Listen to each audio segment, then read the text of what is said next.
ఓం శ్రీ సాయిరామ్. సాయి సభ్యులందరికీ ఉన్నాను. అఖిలాండ కోటి బ్రహ్మాండ నాయకుడు, నడయాడే దేవుడు అయిన భగవాన్ శ్రీ శ్రీ శ్రీ సత్యబాబా సాయిబాబా వారి దివ్య చరణాలవితాలకి నమస్కరిస్తూ, స్వామి కంట వెంట జంట ఉంటానని చెప్తారు స్వామి. అది అక్షరాల నిజమైంది మా జీవితంలో. అంతవరకు నాకు తెలియదు స్వామి మా కంట వెంట ఉన్నారని సంగతి. ఇప్పుడు తెలిసిందంటే 2000లో మా వారి అనారోగ్య కారణంగా పుట్టపర్తి వెళ్ళవలసి వచ్చింది. ఆయనకి గుండె జబ్బు రావడంతో ఆపరేషన్ కోసం వెళ్ళాం. 2000 సెప్టెంబర్ 17 ఆ రోజు ఓనం పండుగ. హాస్పిటల్ చూసుకుని స్వామి దర్శనం చేసుకున్నాక మా వారికి పాద నమస్కారాలు లభించాయి. నాకు దొరకలేదు అనుకోండి, కానీ ఆయన ఆరోగ్య పరిస్థితిని బట్టి నాకు అర్థమైంది ఏంటంటే స్వామి వెనకాలే ఉండి కాపాడుతున్నారు అన్న విషయం నాకు ఆ రోజు అర్థమైంది. అంతవరకు నాకు తెలియదు కానీ స్వామి గురించి. ఆయన సార్బిట్రేట్ మాత్రం వేస్తే కానీ గడవని రోజు, అలాంటిది 2 సంవత్సరాలు మళ్ళీ తిరిగి హాస్పిటల్ వాళ్ళు మమ్మల్ని పిలిచేంత వరకు ఆ మాత్ర అవసరం లేకుండానే 2 సంవత్సరాలు గడపగలిగామంటే ఇది మామూలు విషయం కాదు. స్వామి మహత్తే ఇది. ఆయన పాద నమస్కారాలే మాకు శ్రీరామ రక్ష అన్న విషయం నాకు ఆ రోజు అర్థమైంది. సరే, ఆపరేషన్ అయిపోయింది. 22 సంవత్సరాలు ఈ రోజు వరకు మళ్ళీ డాక్టర్ని మేము చూడక్కర్లేకుండా చక్కగా ఆరోగ్యంగా ఉన్నారు. అయితే స్వామి పాద నమస్కారాలు నాకు దొరకలేదు అన్న చింత నాకు ఉండింది. అయ్యో, ఆయనకు దొరికింది నాకు కూడా దొరికితే బాగుండేది అని. కానీ ఆ లోటు కూడా ఒక రకంగా భర్తీ అయింది. ఎందుకంటే స్వామి ఆపరేషన్ కోసం నెల్లాళ్ళు ఉన్నాం కదా, రోజు స్వామి దర్శనం చేసుకుంటూ ఉండేవాళ్ళం. ఒకరోజు పాదుకల ఫోటో పట్టుకొని వెళ్ళి స్వామి దగ్గర కూర్చుంటే బ్లెస్ చేస్తారు కదా అని అలా కూర్చున్నాం. నా ముందు వరుసలో ఫారినర్స్ ఉన్నారు, వెనక నేనున్నాను. స్వామి నా వైపు చూస్తే ఏమైనా చెబదాం అనుకున్నాను పాదుకలు ముందుకు పెట్టి, కానీ స్వామి నన్ను చూడలేదు, చూడకుండా వెళ్ళిపోతున్నారు. సరే, ఆడవాళ్ళ వైపు నుంచి ఆ గేట్లోంచి వెళ్ళిపోతున్నప్పుడు మనసులో అనుకున్నాను, ఇప్పుడు కూడా స్వామిని చూడటానికి కూడా నేను పనికి రాలేకపోయినా, స్వామిది నోచుకోలేకపోయినా అని బాధపడుతుంటే ఒక్కసారి స్వామి ఇలా వెనక్కి తిరిగి చూశారు.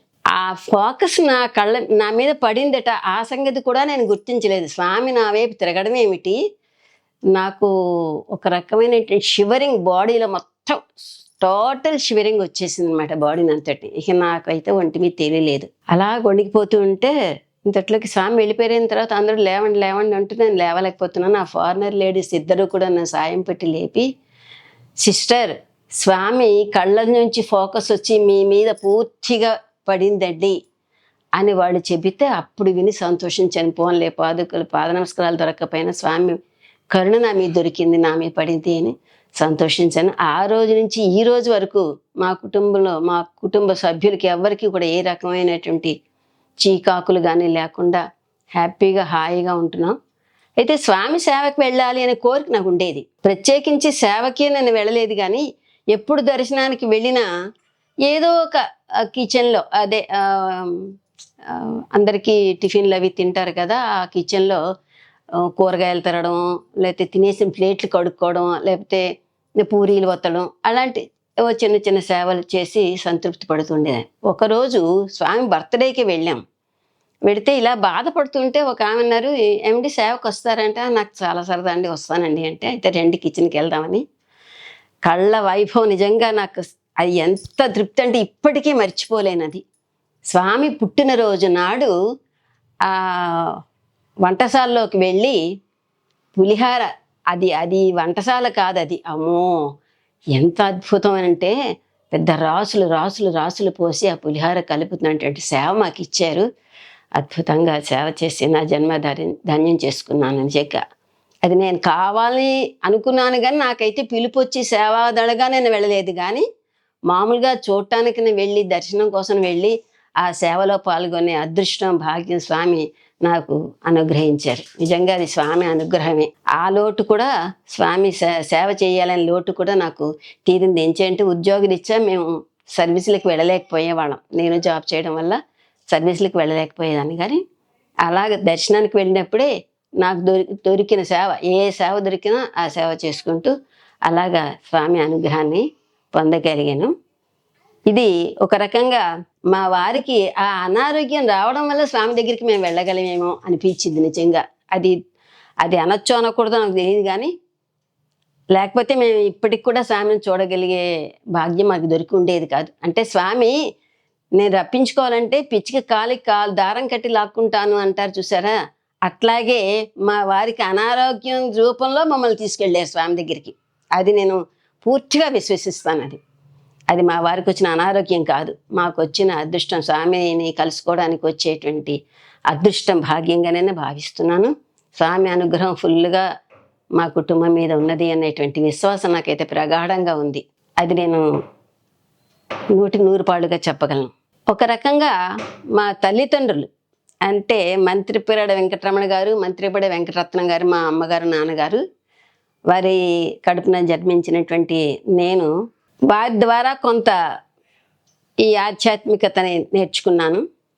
తర్వాత వైవాహిక జీవితంలోకి వెళ్ళిన తర్వాత తెలిగిచెర్ల వెంకట జగన్నాథరావు గారి సన్యాసిమ గారి పుత్రుడైనటువంటి కనిష్ట పుత్రుడైనటువంటి తెలిగిచెర్ల లక్ష్మణరావు గారి భార్యని అయ్యాక ఈ స్వామితో అనుబంధం కూడా నాకు దొరికింది.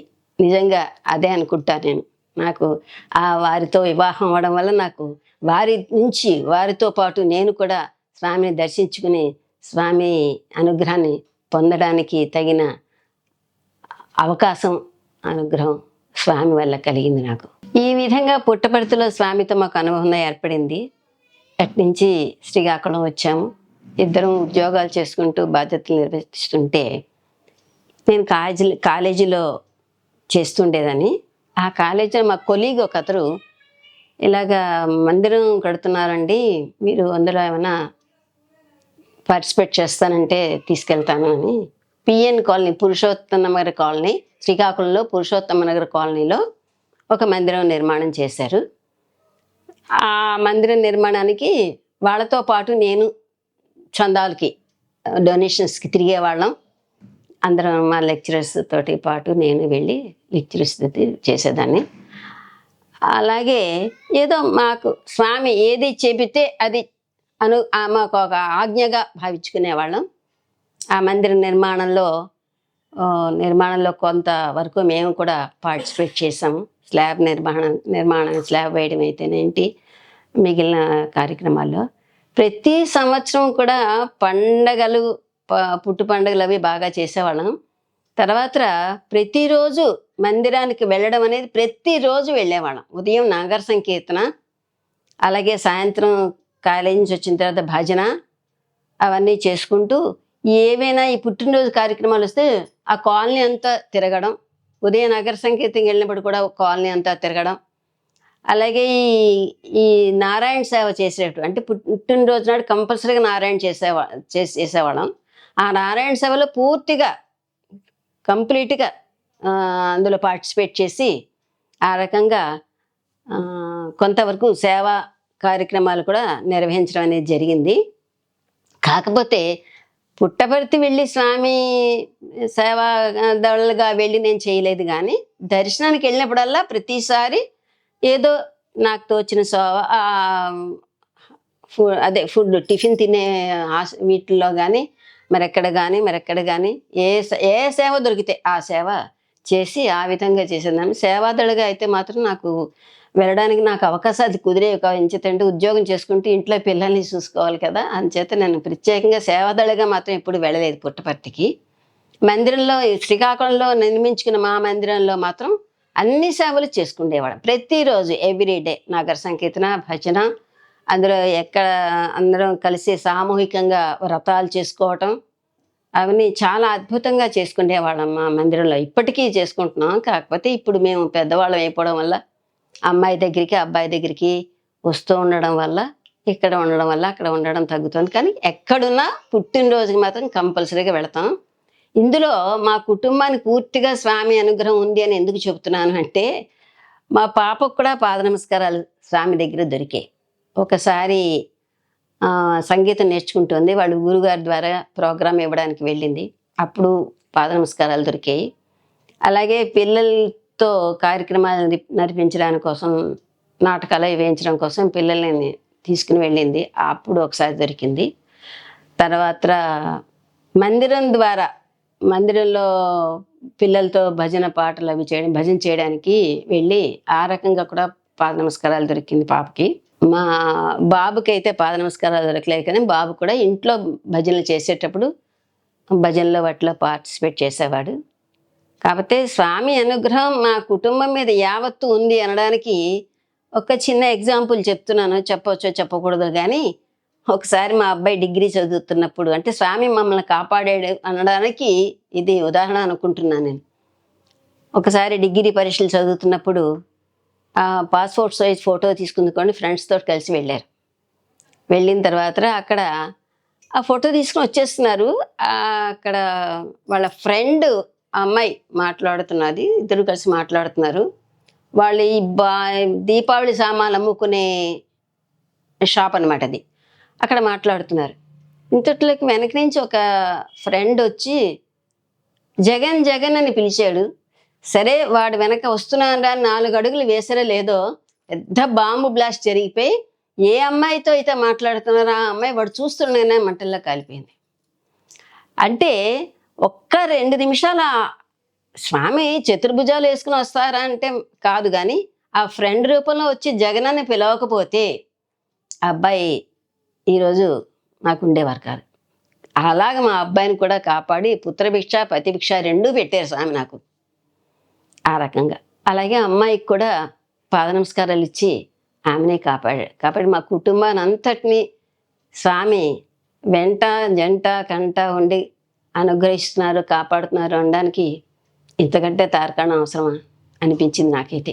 స్వామి అనుగ్రహం మెండుగా ఉంది అనడానికి 85వ బర్త్డేకి వరల్డ్ కాన్ఫరెన్స్ అయింది.